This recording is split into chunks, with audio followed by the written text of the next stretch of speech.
get cozy. Let's commune over soulful conversations and engaging dialogue reflecting your most elevated state. May we ponder with depth as we explore topics beyond the shallow surface, from one soul sister to another. Welcome to another episode of Soul Sister. This is episode 21, the second episode of season 2. And like I mentioned on last week's episode, I have a lovely guest with me today who I'd love to introduce. Her name is Jillian, and Jillian is a dancer, chef, mother, and insatiably curious Gemini.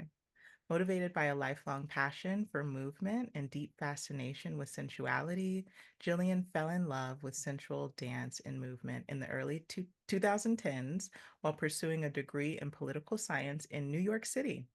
She began working as a dance instructor in 2012 and has spent the better part of the past 12 years exploring the personal and collective political power of the erotic while teaching and dancing with adult students of all ages across the country and abroad. Thank you so much, Jillian, for deciding to join us today. How are you feeling? I'm feeling so excited. Yeah. I'm feeling even more energized because we had some wonderful conversation off of the recording. But I'm feeling really great. I'm feeling so happy to be here. Thank you for having me.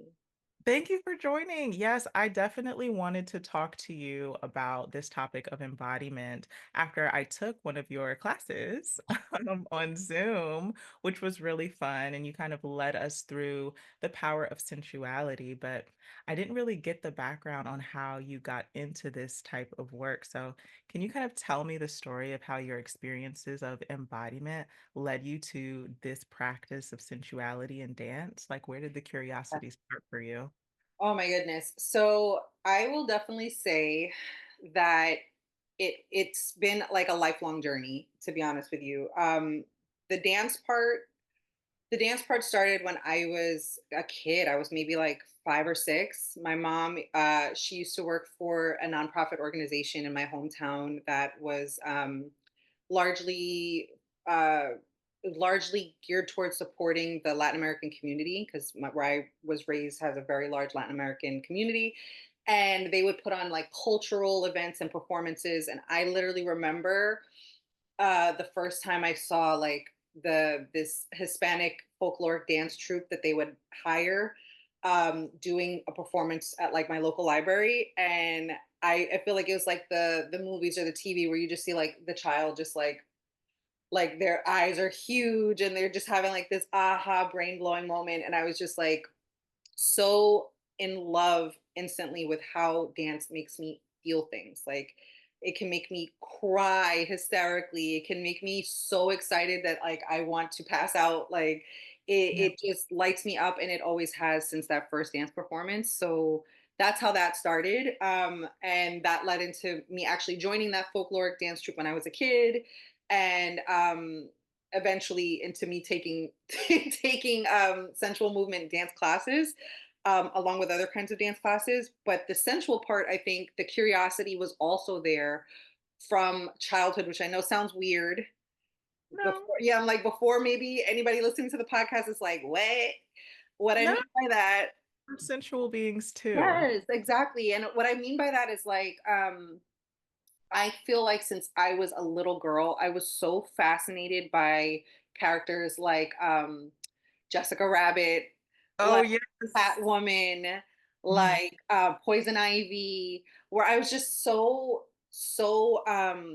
like smitten with how confident they were, how charismatic and comfortable in their bodies they were.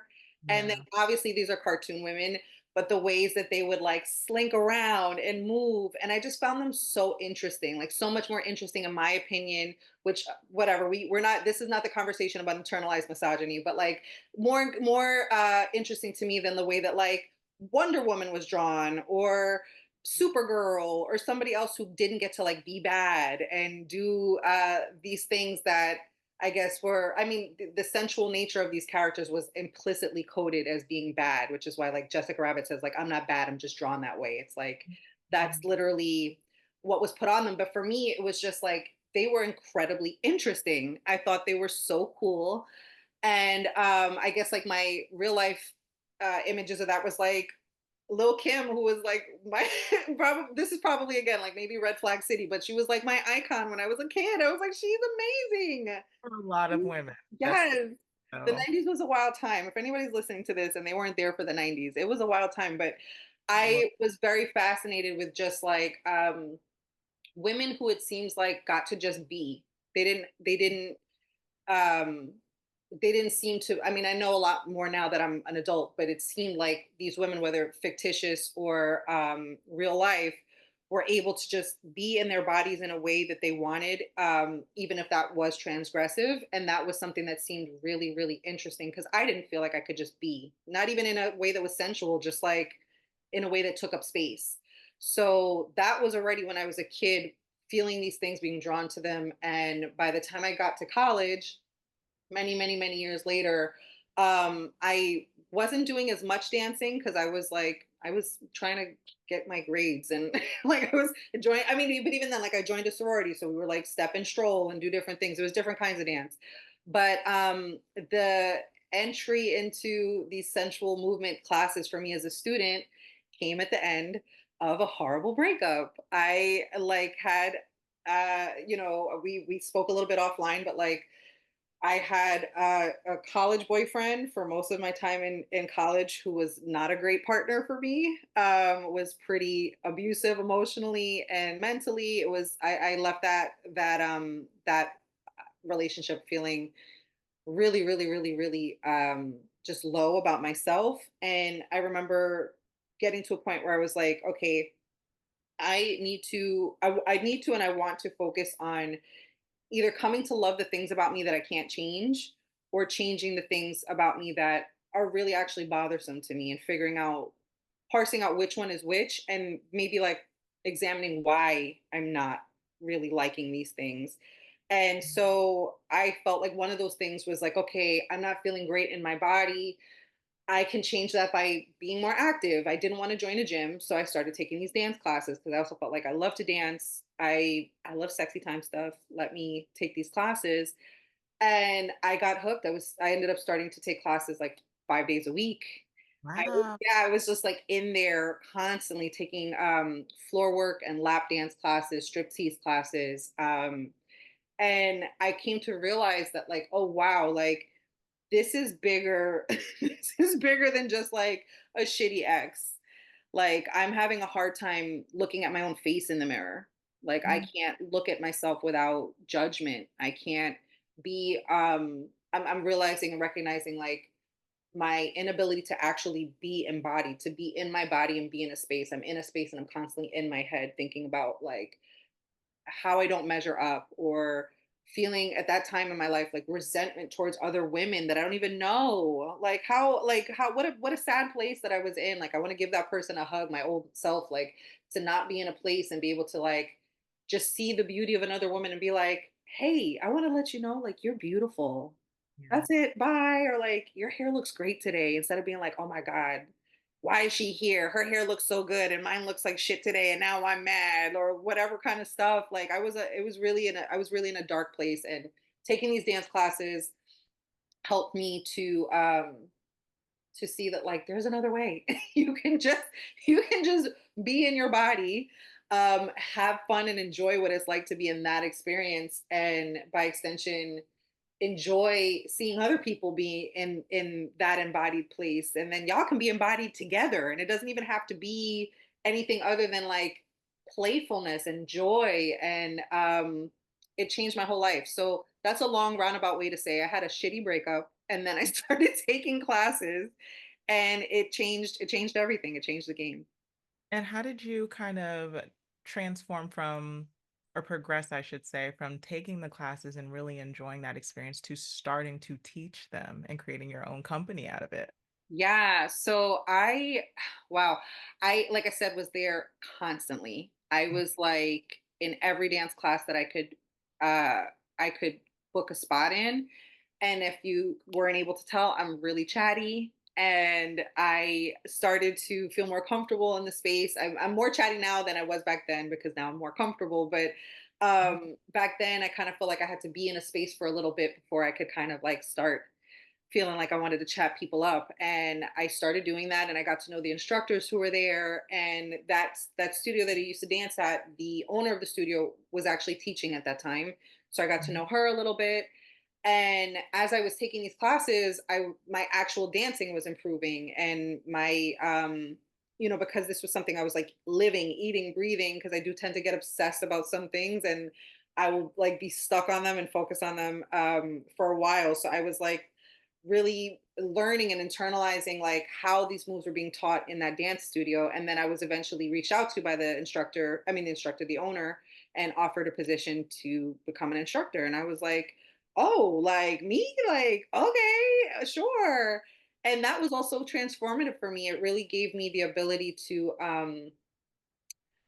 like get over the fear of not, I guess, like not being good enough in that regard, at least. Like get over the fear of I guess stepping up and being a teacher, and, Yeah. and saying like, hey, um, these are the things I know how to do. Let me teach you how to do them. And so I started teaching at that dance studio, and I worked there for, I want to say 5 years. Was it 4 or 5 years I was teaching there? And I mean, we could save this conversation for either offline or for another day, but there was like I had to leave that place because the things that were genuinely great about it were genuinely great. And the Mhm. things that were uh perverted by capitalism. Perverted by I'm trying to find a good way to say this. Like the capitalist bullshit was there, and I Wait, we yeah. have to talk about that because I'm like Okay. very intrigued. Go How ahead. does capitalism seep into something that's supposed to be so self-empowering? Girl. Because well, one, because that is what capitalism does, y'all. Like I'm also sorry to, yes, like I'm gonna go on ahead and kick into that poli sci degree and let y'all know. I mean, the poli sci is obviously not econ, but um I think we all get done a real disservice by learning about capitalism as just an economic system, instead of understanding that, like, at least the way it operates in the United States, it seeps into everything. It is like the blob monster that's just like subsuming all of these different aspects of our daily life. I know, I'm sorry. This is the part of me that also can be a Debbie Downer, but yeah, Real. when you talk about when we're bringing our passions, our talents, or even just something we're good at into the marketplace, I feel like for me personally, it's my opinion that for us to operate in a capitalist system, the most ethically that we can, which many people say there's no ethical consumption or like even production in capitalism, and I'm one to agree with that. But for us to be able to do it in any way, shape, or form that's ethical, I feel like we have to at times manage our ambitions. Like if your ambition is to scale as big as possible, and that is the ambition, is to grow your thing as big as possible, and maybe you first say like, this is to help as many women or help as many people as I can, that's great. But when that translates into overworking your employees and underpaying them, but it's like, if that desire of scaling is also running parallel to what we're being told are the markers of success for scale, which is that you have to be making money too, right? So Mhm. this is now reaching 1 million people, and you are a multimillionaire. But for that to happen in reality, the way that capitalism insists that it happens is that, again, like, your employees are not making what they should be making. Um, somebody's eating the cost so that you can make the profit. And Yeah. that's what was going on. Was It wasn't even just about the money. It was because I would have done the shit for free. It was just capitalism also, I think, without many of us being aware of it, it does necessitate exploitation. So either you're exploiting yourself, you're exploiting someone else, or yeah, like exploitation is going on. So what that looked like for me in that business was my like our actual like living life, our off work hours were not being respected. It's like we're shaking ass. Don't text me or email me at midnight about a dance class. Like I was literally sent a text message. My final straw at that company, I was sent a text message while I was at a wake for somebody. My employer knew that I was at a wake, started the text with, I know you're at a funeral. I'm sorry, but can you cover a class on Friday? I Wild. was like, I must leave because if I don't, I'm going to beat the brakes off of you. And Yeah. that's not, I have things to lose now because I'm an adult. So I'm going to quit and I'm going to leave. And it was heartbreaking. It was devastating to leave that job. But my mindset is that like, okay, I left the job, but like I still have, friends from that job who, one of which I saw just a couple weeks ago. Like we still love each other very much. I have very fond memories of that time, but it was a toxic workplace. It's like, yes, you can be shaking ass and be in a toxic workplace. It's not reserved just for corporate. It's it's for everywhere. And Yeah. so, yeah, it left me feeling like, well, I don't want to stop doing this. And what was real was what I said, like the power that I saw, not just in my own life, but in dancing with women who spanned multiple age ranges from, young women who were just, barely 20 or in their early 20s who were coming to class to women who were in their 60s, some people who were pushing 70 coming to class, people who were, stay at home moms or, like I said, like newly graduated, either college students or some like very, very few, but newly graduated high school students. You're just 18, 19 and you want to come and take these classes to women who are high powered corporate, lawyers or people who are literally like, I'm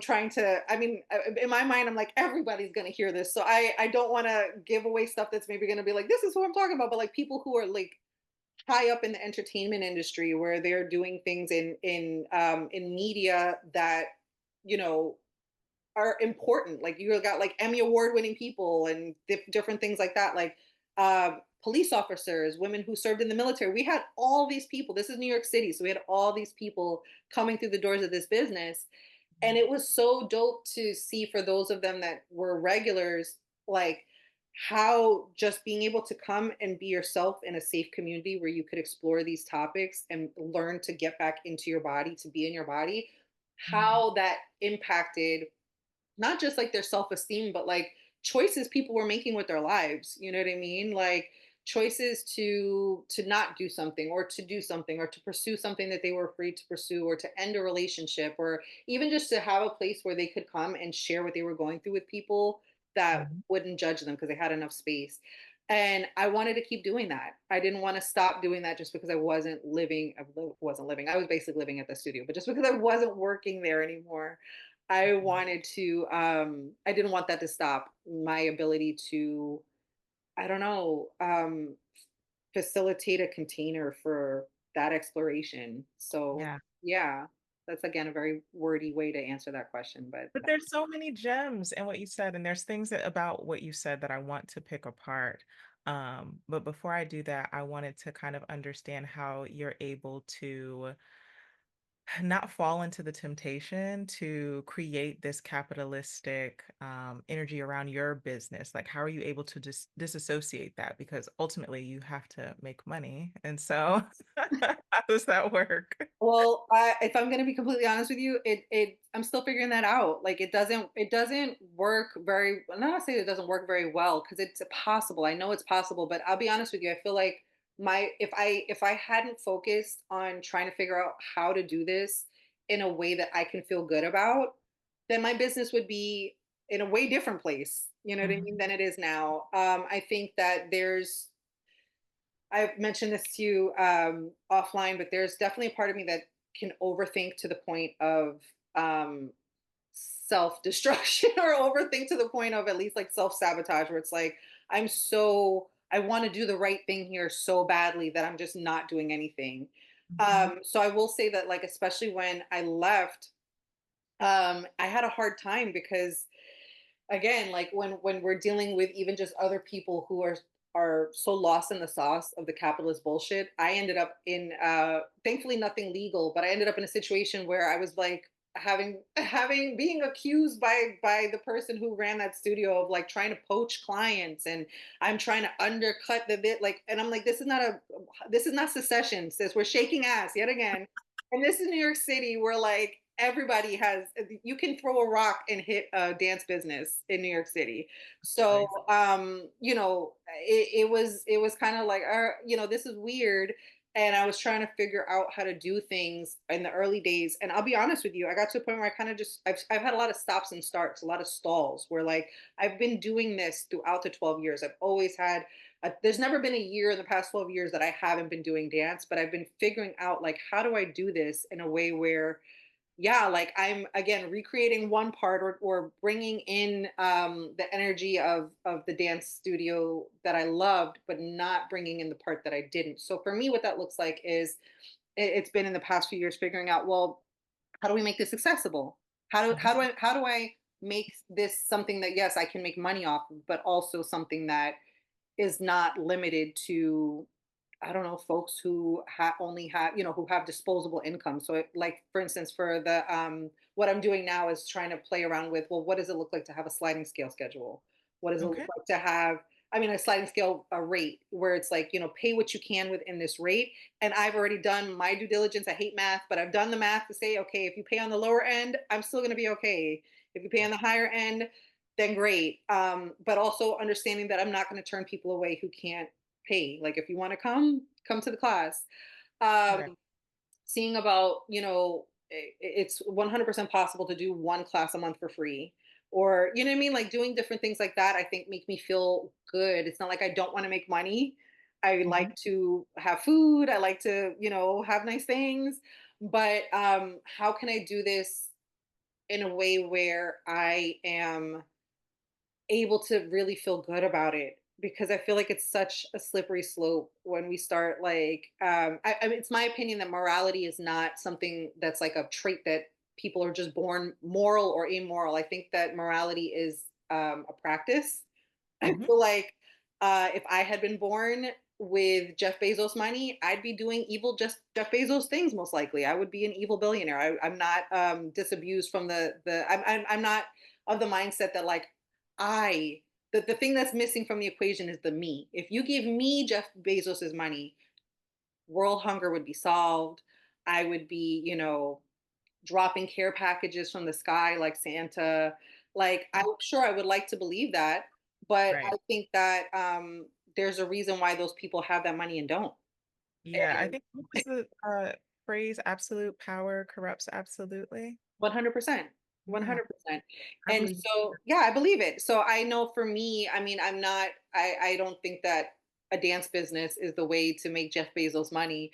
But what I like to think of is even just, how am I mindful of my own moral compass when I'm choosing what I'm selling? So that's why I think I might have said it at our dance class. I have a very skeptical and sometimes suspicious uh, relationship to the discourse and the marketing around uh, divine feminine courses, coaching, Oh, training, kind of things. I know that's a hot take. Um, yeah. Especially, I'm going to keep it a buck. Like, I really feel conflicting feelings because I feel like a lot of it is marketed towards Black women. Okay. And my feelings are that a lot of what I have seen, which again could be an easy cash grab. We're in a place in human history, at least in the United States of America, where it's well documented. Less women are getting married right now. Less women are having children right now. Most women, or not most women, but many women are and have been for many decades now, choosing to focus on their careers. So there's, highly educated, highly achieving women who are maybe not married. But as we spoke about offline, we are social creatures. It does not mean that just because you have multiple degrees and you are in X tax bracket that you do not want love, that you do not want any of these different things. And then unfortunately, it's been well documented that there is kind of like a counter issue happening on the male side of the equation for women who are, heterosexual, who want to be partnered with men who are heterosexual, Mm. where maybe the men do not have as many degrees or the men are not making as much money. Like the gender wars have been well documented. And I Yeah. feel like just like with any time of crisis, whether the crisis is a relational crisis, it's an economic crisis, it's a political crisis, that is the prime time. That's when the fucking scammers are like, oh yeah, we're Yeah. gonna take a bag. Ooh. And that's when people come out with all of the shenanigans. They're like, oh, are you scared? Are you lonely? Well, for 9.99.99, I got the answer. No, And that that makes sense. yes, and that can look very much like,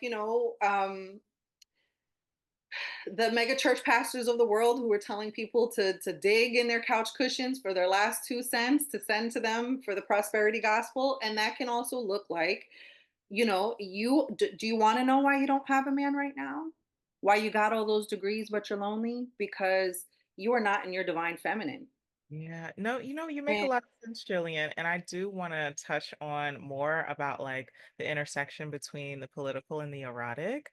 But Mhm. something that's kind of been like itching at me, with your first opening, explanation of how you got into dance was a curiosity behind why you think dance was the modality that you were attracted to as like a form of expression as opposed to singing or making art, like tangible art. Like, was there something about the movement and the embodiment of yourself as a child that made movement like a trajectory for you with your passion?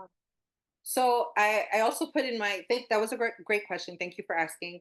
Yeah. In my bio, I put in there that I'm an insatiably curious Gemini, and I mean that. Like we're talking about dance today, so that's why we're talking about dance and not like my chef work or the singing I do in the shower or my sketchbook or whatever. So I do definitely have lots of different ways that I really just feel like at my heart I'm a creative person. I love to create. Dance is, I think, the most profoundly joyful part of the creative, like the creative process or means for creation that to me. And I think why that is for me is that where like with food you're obviously like you're tasting whatever somebody's created on a plate, and sure, if it reminds you of like your grandma's chicken soup or whatever, it can make you literally cry maybe if you really have fond feelings about your grandma, or it can remind you of that special trip you took.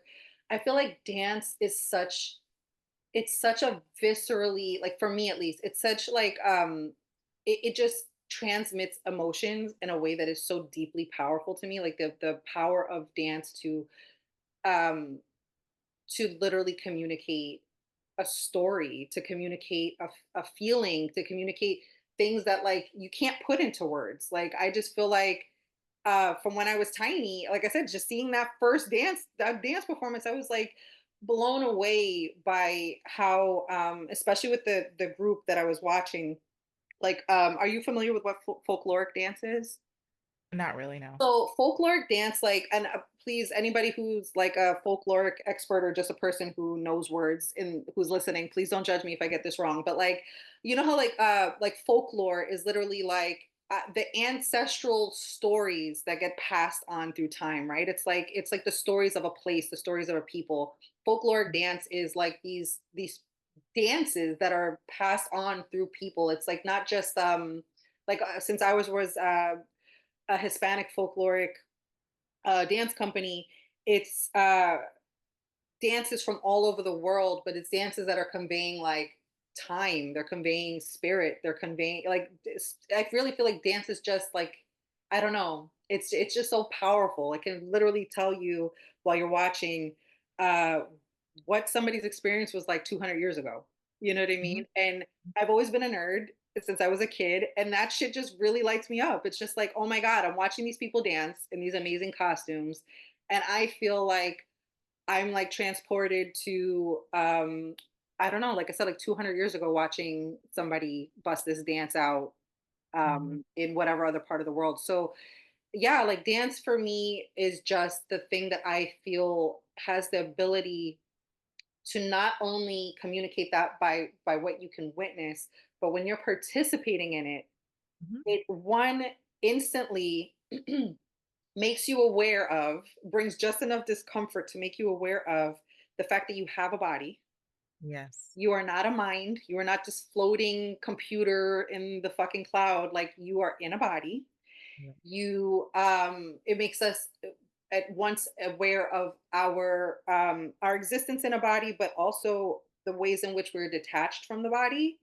Like, if Mhm. you have to do a dance move, if they tell you boom boom cat, you're like, okay, well, how do I move my shoulders? Oh shit, this is really tight, or I have to coordinate. But I think the thing that is the most wonderful for me about dance and experiencing this with other people is, I feel like if a person can allow themselves to be brave, uh, myself included, and stay in that discomfort, and for however long that might take. It might take, it might be the first class, it might be a discomfort for a few minutes, it might be you taking dance classes for 5 months. But if you can stay with yourself, the discomfort of being with you for long enough, it's like you get to this sweet spot that for me just feels like this shit feels fucking spiritual. It feels like you have now connected with the body. And then if you're really into it, like, I don't know if you've ever been out with friends dancing and you just get lost in the music. It's like you're in your body and you're connected, and now both your mind and your body get to just fucking leave, and the music gets to take over, and you get to just have this enraptured experience of just being. Like, Yeah. dance is literally that. Dance at its best is, yes, it's fun. Yes, it's good exercise. Yes, it could be a number of different things, but it is joy. It is literally the expression of joy. That's like, look at, again, to take it back to church, look at people getting caught up in the Holy Spirit and dancing. Look at people dancing at funerals. Look at people dancing at weddings. Like, dance is just such a profound expression of, like, the audacity to have joy of the human animal. Like, we get to, even fucking animals dance. The animals, if you watch animals long enough, seriously, they dance for mating. They dance for, like, they dance. Like, the trees dance, like the leaves dance, everything fucking dances. So, yeah, I again, that's a very long and maybe rambly, possibly esoteric explanation, but dance is just super, it's just so amazing. It's one of those things that I feel like from the first time I've seen it, I'm like, I can't believe that this exists and that I get to be here with this thing that exists in the world. It's highly spiritual. I think you definitely hit the nail on the head with that. And I feel like, especially like with embodiment and for you and I, like being women of color and having like a history of being bound like in our bodies and not being able to have agency over our bodies, like dancing and the liberation of that is a resistance for sure, a form of resistance. 100%. And I Yeah. think even, like geographically with your context of being a woman who was raised in an urban area for the majority of your life, like there's hundreds of thousands of people that make it really difficult for you to take up space. And so Mhm. I think it's very interesting also that that could also be an influence on how dance maybe has spoken to you in ways that were different for me, where like I was raised in more suburban areas, sometimes rural areas, depending on who you ask. And I resonate more with like the power of my voice because Mhm. like when I'm in the quiet, I have to remember that I can be heard. And so Mhm. I think that there's a lot to be uncovered with the ways and the modalities in which we use creative expression. But I was just curious to see how that resonated with you. But Oh, all, oh my God, sorry. no, go ahead. No, I was just going to say that I 100% agree with you. So I was raised in the suburbs. I'm from Long Island, but Long Island is incredibly segregated. I think it's one of the most segregated places actually in the country.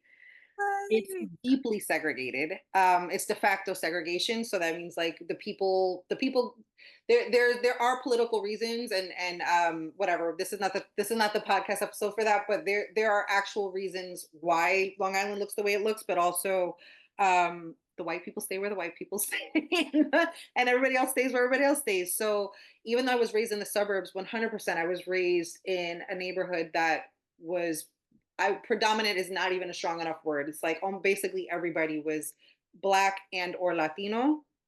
And obviously, whatever, this is not the conversation either for it, but Latinos can be all of the different kinds of races. Latin is just an ethnicity. So you can be Black, you can be white, you can be Asian, and be a Latin person. So, yeah, all that to say that when I think about growing up in the 90s on Long Island, where I grew up, there was always music, especially in the summertime. You knew it was the summer because you heard Rough Riders anthem playing on somebody's speaker. You heard all of the greatest, amazing 90s and early 2000s dance hall hits. You heard all kinds of fucking music. And dance was such a regular part of everybody's life. Like it was just a thing. I also went to a very white, like incredibly white evangelical Christian private school out of my hometown. Dickens. Yeah, yeah, the plot thickens big time. And in that school, you were not allowed to dance. Literally, if they had a school dance, there was no dancing because dancing was worldly. It's of the world, it's secular. There's no, like, they weren't even doing the damn Cupid shuffle. There was no Cupid shuffle, no cha cha slide. Touch on that because, like, what do you feel are the threats that are embedded in the dissociation from our embodiments? Like when they're Oh, don't dance, like what would you say to people who are one told to believe these things that dance is bad, but for also for people who have like inherited this belief that like they don't like to dance, or they're just not interested in their sensuality. What do you think that is touching upon? oh, so I 100% believe that I'm not going to assume what people know or don't know, but like the same way that when enslaved Africans were brought to this country, and not just to this country, but to South America, to the Caribbean, like all over the place, um, that one of the first things that were taken away was obviously the language and the spirituality, and people were being forced to convert to to different forms of Christianity, whether that be Catholicism, whether that be Protestantism. Like they were being forced to convert. So clearly, that's to disconnect you from your ability to communicate with each other. Is to divorce you from your ability to pass on your cultural lineage to future generations, to basically kill that. And also clearly it's to divorce you from it's from or to attempt to, because they were not able to, and even with the language they were not able to, but to attempt to divorce folks from their spiritual power. Like, and I think what's so beautiful about the spirituality that comes from outside of Christianity, that comes from Africa, from the African continent, from whether that's in West Africa or other spiritual practices that are practiced on on the island, oh my goodness, on the continent. You have a connection between the natural, like what is going on in your outside, the wind, the trees, the earth, the thunder, the tornado, and your physical being, right? Like you are an active participant in your relationship with God. It's not like you have to go through a middleman. It's not that you are not worthy to be in the sight of God. The wind is caressing you, that is God. A matter of fact, you got breath in your lungs, that is God. You have the electricity that runs through your body, that is God. Like, matter of fact, you have your Ori, your first mind, that is God. And if you are people who believe that your actual physical corporal being and you yourself are an embodiment of God, then you're going to carry yourself way differently, and be in I guess, like, I don't know, a state of being that is going to be far less easy to control than if you're somebody who believes that you were born full of shame and sin. God was so kind to say you're fucking shitty, but you know what, I'm going to give you a pass, but I'm gonna constantly let you know that I will take that pass back and I will cast you into hell if you don't do X, Y, and Z. And I think that part of that degradation, part of breaking people down to control them, and I'm gonna keep it a buck. I even feel like the first people they ran that fucking con on was themselves, because they have ancestors too. Europeans Mm. have ancestors too. They didn't all start with the Puritan hats and the pointy shoes, or whatever. They didn't start that way. They have their own ancestors who they did this shit to first, and Mm. demonize their own ancestral practices, religions, gods, languages, whatever. We can go on a tangent another day, but I feel like that's low key why There's some tension between like the waspy whites and the Irish and the other whites that are harder for them to disconnect from their cultural roots. That I feel like that's why, in my opinion, there's some tension between interracial tension between them there. But for us, I think that part of, yeah, like selling, part of the model of selling that is like everything about you is bad. And if you have cultures where it's also dancing and movement and music, because it's again an expression of God through you, is an everyday part of life, then yeah, you got to cut that shit out. You got to Yeah. cut it. And especially too, like, even like I said, with the dance studio, if I'm teaching and now my only worth in this company is my ability to create value, I'm literally a worker now. Yeah. So my only the I all of my desires, my wants, my needs, now I check those out the door when I signed to say I'm going to join this company. And now I can only dance when I am teaching dance, because I have no fucking time to take classes myself. Even though I Mm, could come and take these classes for free, now I have no time to take them.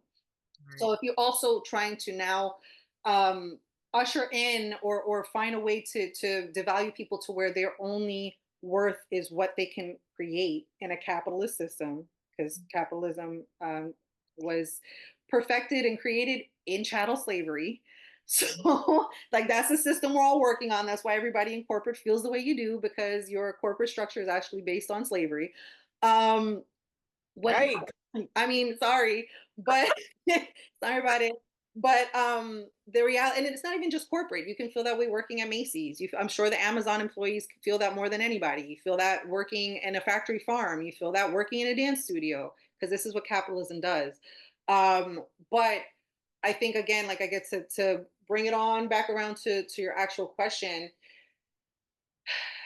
If you remove people from their bodies, and the expression of joy in their body, and then you start to define what's acceptable for how you can express joy in your body, and then you narrow that down, you cut that even more into like, but what gender are you now? This is how you get to express joy in your body. And then you splice that even more and make another box where it's like, but what race are you? This is how you get to express joy in your body. Then yeah, you have a lot of people who are just, or the majority of us, who are just like, um, being being barred. Like, our bodies are like a gated community, and we don't have access to the. We're living outside of it, and that's why I feel like it's so easy for us to push and work harder when we're really hungry, when we're sick, when we feel sad, we need a break, when our bodies are just telling us, today's really beautiful. I don't want to be at work. I want to just go outside, go for a walk or whatever. We don't, we're indoctrinated to belief that, like, that's immature, that's selfish, that's for children. Children do that. When you enter into adulthood, you have to check that out the door. And that's why kids, my daughter will dance the house down to the ice cream truck song. My 5-year-old, she will dance to anything and everything. Children are free, and we are also. I think that, like, adult supremacy is a real thing, and we also start to indoctrinate them into how to do this. And dancing is one of those first things to go. You can't just dance in fucking Walmart. You got to go shopping and leave. Like, you got to cut that out. It's like, why can't we dance in Walmart? That's not, it's not hurting anybody. So yeah, I think that I also love, though, how the attempt was made, a major systemic attempt was made to rip those things away from our ancestors, but they were still dancing. Mhm. They Yep. still danced. They still Yep. sang. They still took ownership of their bodies in the ways that they could. And Mhm. I think it is something that is very poignant, that is one of the ways that they took agency over their joy and over their bodies, was to move it as they saw fit through dance. So Right. yeah. Yeah, I think the central takeaway from this conversation that we've had is that the body, the power of our sensuality, the erotic is highly political. Oh yes.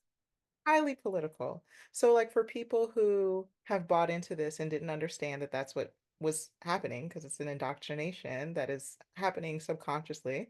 Um, where do they start, Jillian? Like, how can they start in their journey of sensual self-love to start to remove those layers and like take over the agency that is their birthright? Yeah. Oh, well, one, I think it's a great place to start, um, to understand that this is a lifelong journey. This is something that there's no, again, I'm not going to tell you, well, you know how you start, Tia? You pay me $9.99.99 and you take my embodied feminine goddess course, and then you will be free. Don't do that. Oh, But what you can do is first, I think it's like twofold. You can first allow yourself to feel the grief about that. If you do have like any like capacity to sit with, um I don't know, like discomfort or feelings you have, but to give yourself compassion because this is not your fault. But also, I think a more tangible thing is I would tell everybody in the world to read Audre Lorde's The Uses. I'm going to mess this up and I don't want to. It is The Uses of the Erotic. Hold on. She has an amazing essay that she wrote. yeah, I'll also put Thank that down. you. Yes. So it's called, I didn't want to mess up the the title, but Audre Lorde wrote an amazing essay entitled Uses of the Erotic as Power. And it is so dope because it's basically explaining that the even just the terms eroticism and sensuality have been co-opted, have been turned into signifiers of things that they are not. Like sensuality is literally, if you look up the definition, it is just things that engage your senses. It's literally engaging with your senses. You can do that anytime, anywhere. That has nothing to do with sex and sexuality. Even eroticism, that is more. It does have a tendency to be more geared towards sex in our society. It's that's not what the that's not what that word is actually solely about. And what Audre Lorde explains is that whether it is in a dance class, like she did bring up in the essay, she says, coming together with people is one of the biggest, most purest expressions of the erotic power. Literally, just like, even if it's not, has nothing to do with sex, just being embodied in community with people is a deeply powerful erotic act. And that can extend to a dance class, but it can extend to you and your friends putting together an IKEA shelf. She literally talks about like hanging up a shelf in there. Like, you know what I mean? And literally, it's about like being in your body and experiencing your capacity for joy. When you experience your capacity for joy, you start to also have a very clear understanding of your what capacity you have to experience shit that does not bring joy. And I think that that's when it really gets us to a place where we're able to start examining the things that actually are keeping us from experiencing joy, sensuality, and that erotic power. That, again, I think, in my opinion, the personal is political. Like what where you get your coffee is political. How, if you choose to get married or not, is political. If you have children or not, is political. What you put on your body is political, even if that's not something that you ascribe to. It's just what it is. Like, it has political implications. It if you choose who you choose to partner, if you choose as a Black person to partner another Black person and have Black children, whether you chose to do that for political reasons or not, it's political. So when we're able to see how these different political forces, these different systems that we live in, are operating in a way that are removing us from our ability to experience and express our capacity for joy to its fullness. I think that that is uh, from there a step that takes us into potentially making different choices, Right. and exercising our agency. But so I would say the first step is read that damn essay. Read that essay, because she gives so many gems where it doesn't like, and again, this is where capitalism would try to tell me that I need to circle this back to my business, right? It might not look like a dance class for you. Right. That really might not be what what resonates with your spirit about getting back in your body. It could be voice lessons. It could be singing. It could be joining a choir. It could be singing in your damn house. It could be cooking. It could be gardening. It could be going to the gym, like maybe doing yoga, different things. But I think that really, really, really being able to divorce yourself from this belief that you don't have time to sit and think about your body, or even you, like I was talking to a dear friend of mine about how like maybe we're just also maybe part of the journey to get embodied is just trying shit. Yeah.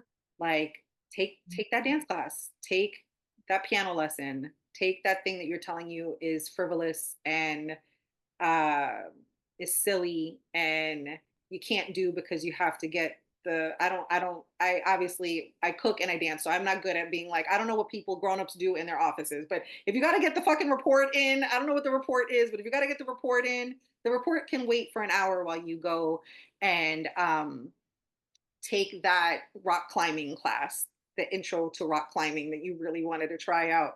Use your body, try it, see what sticks. So be open, read the essay, Yes.